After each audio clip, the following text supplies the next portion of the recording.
The sound of glass shattering pierced through the peaceful evening air. I stood frozen on my porch, watching in disbelief as Deborah Mitchell, our new neighbor, loomed over my 17-year-old son. Lucas, her face contorted with fury, she pointed a trembling finger at the small fire pit Lucas had just set up in our backyard, its embers flickering harmlessly. The decorative lanterns he'd hung along the fence lay in pieces at her feet, victims of her wrath. This is a blatant violation of Meadowview Heights regulation for .2, subsection C. Deborah bellowed, her voice echoing across the quiet valley. I'll have you fined $750 for this outrage. Lucas, wide-eyed, took a step back, his voice unsteady. But Mrs. Mitchell, this is our property. We're not part of any HOA. Deborah's eyes narrowed to slits. Every home within a 10-mile radius of Meadowview Heights falls under our oversight. I don't care what your clueless father says. I'll drag you to court if I must. That's when the red and blue lights flashed through the trees, casting eerie shadows across Deborah's stunned face. The police had finally arrived. Let me back up and explain how we got here. For months earlier, my wife, Rachel, and I had bought this cozy mountain retreat, a dream home nestled on 3 acres of pine-covered land with a stunning view of the valley. It was our escape from the city grind, a place to unwind with Lucas and our 14-year-old daughter, Mia.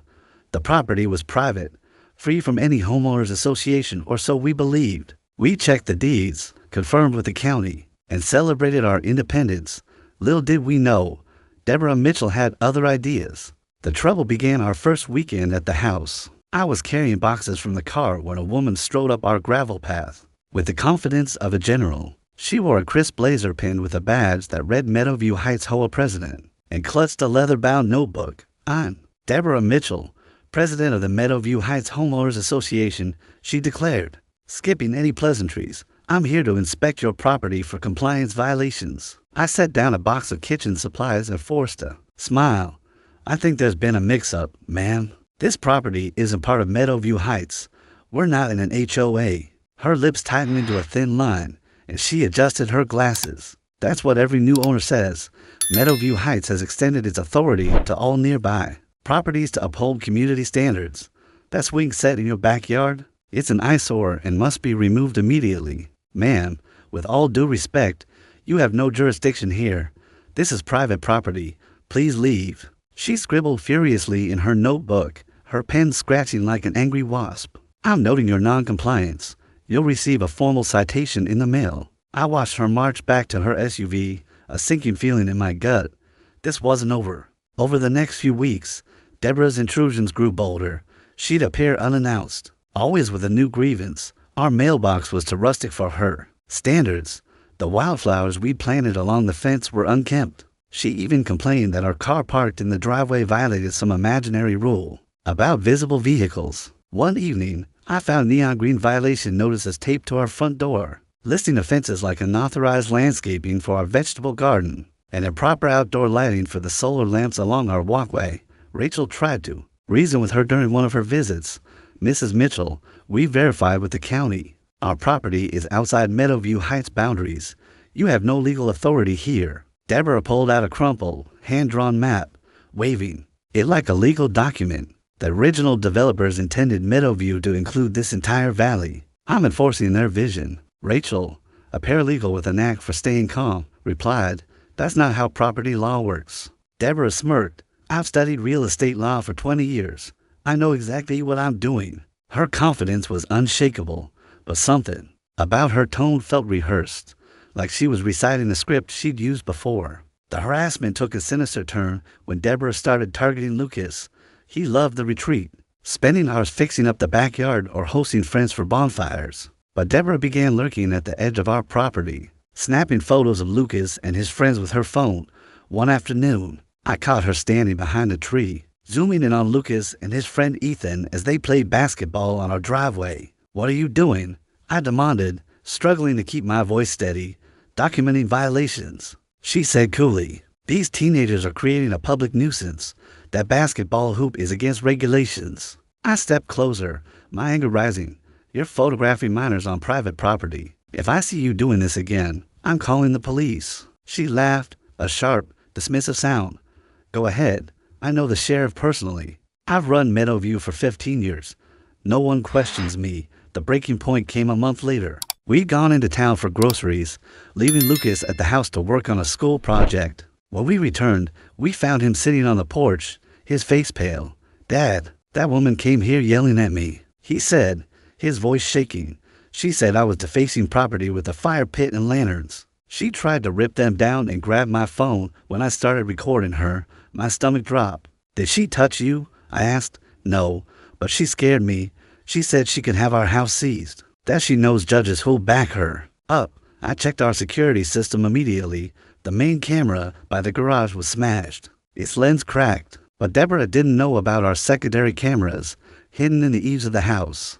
I pulled up the footage and my blood boiled. There she was, clear as day, trespassing while we were gone.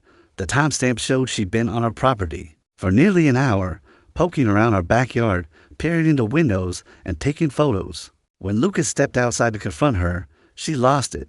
The audio captured her screaming, calling him a disrespectful punk and threatening to have our house condemned. She bragged about forcing the other families out of the area for defying her rules. When Lucas pulled out his phone, she lunged at him, trying to snatch it. In her frenzy, she grabbed a garden stake and smashed our main camera, unaware that the backup system recorded everything. The next morning, I marched into the police station with a USB drive of the footage. Officer Reynolds, a no-nonsense woman with 20 years on the force, watched the video, her expression darkening. "This is assault on a minor and vandalism," she said. "We'll need to have a word with Mrs. Mitchell." That evening, 3 patrol cars pulled up to Deborah's sprawling home in Meadowview Heights. I watched from our porch as she opened the door, her usual smugness fading when she saw the officers. "Deborah Mitchell," Officer Reynolds asked. "We're here about an incident at the Thompson property last night." I was performing my duties as HOA president. Deborah stammered. "Those people are violating community standards." Reynolds held up a hand. "We've confirmed with the county. The Thompson property is not part of Meadowview Heights. You have no authority there. We have video evidence of you trespassing, threatening a minor, attempting to assault him, and destroying property." Deborah's face drained of color. "That's absurd. They're fabricating this. I oversee all properties in this valley, ma'am." Reynolds said firmly, "The county records are clear. You're being cited for criminal trespass, harassment, attempted assault of a minor, and vandalism." The chief reviewed the footage and approved these charges. The second officer handed her a stack of citations. "You're also under a restraining order. You cannot come within 500 feet of the Thompson property or their family." Deborah's hand shook as she took the papers. "This is outrageous. I know the district attorney. I'll have this thrown out." Reynolds didn't flinch. "The DA's office is already reviewing the assault charge. You could face up to 5 years in prison and fines up to $12,000. Deborah's knees buckled, and she gripped the door frame, her voice barely audible. 5 years? $12,000? The officers didn't waver. "This isn't about HOA rules. Ma'am, this is criminal behavior." The news of Deborah's citation spread through Meadowview Heights like wildfire. An emergency HOA meeting was called, and she was unanimously voted out as president. Her real estate business, built on her reputation as a rule enforcer, began to crumble as clients dropped her. Neighbors whispered about her past schemes. She bullied elderly residents into paying compliance fees that went straight to her bank account. The police opened a fraud investigation, uncovering years of extortion. A week later, I saw Deborah's husband loading a moving truck. Rumor had it he was done with her tyranny and filing for divorce. As the officers left that night, Deborah glanced at me from her doorstep. For the first time, she looked defeated, the weight of her actions crashing down. $12,000, she muttered, her voice hollow. 5 years. Over the next month, the valley felt lighter. Lucas and Mia went back to enjoying the retreat, stringing up new lanterns and hosting friends without fear. We learned from a neighbor that Deborah had terrorized others for years, but no one had the evidence to stop her until now. The county launched an audit of Meadowview Heights HOA, uncovering mismanaged funds tied to Deborah's accounts. Her reign was over, and her little slice of paradise was ours again, free from her shadow.